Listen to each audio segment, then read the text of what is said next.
好倔強，好獨立。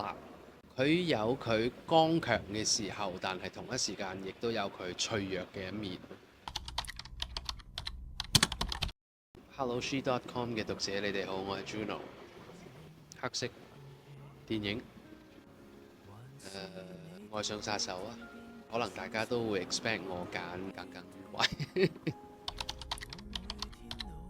我諗個 show 佢有好多資訊啊，咁所以我覺得佢既有嘅係大家對 The Album 嘅歌嘅熟悉度，此外就係新章節嘅資訊、新章節嘅音樂、新章節嘅角色派。今次呢個 show 嘅 rundown 幾花功夫。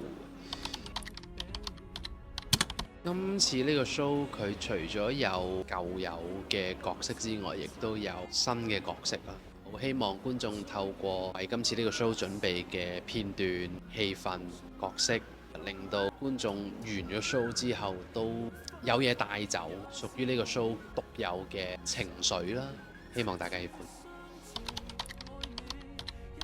我哋都幾唔相似嘅，咁樣先至係我覺得創作最有趣嘅地方，即係佢唔係筆錄緊純粹我個人嘅性格，即係反而係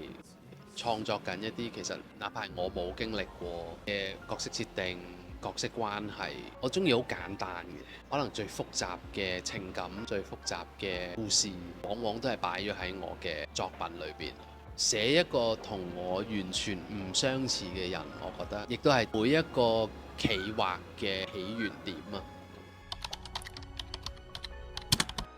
答案係 Hannah， 揾咗 Hannah 演董普，因為始終呢個 show 放映長度佢唔係純粹一部電影啊，佢亦都係一個 show，咁所以變咗喺有限嘅時間裏邊，呢一個演員必須要帶出到呢個角色嘅特性。我覺得 Hannah 就好了解到董普，即係我寫俾佢嘅性格啊，佢喺呢個 show 呢個時空發生嘅事情，佢嘅情感啊，佢情緒啊，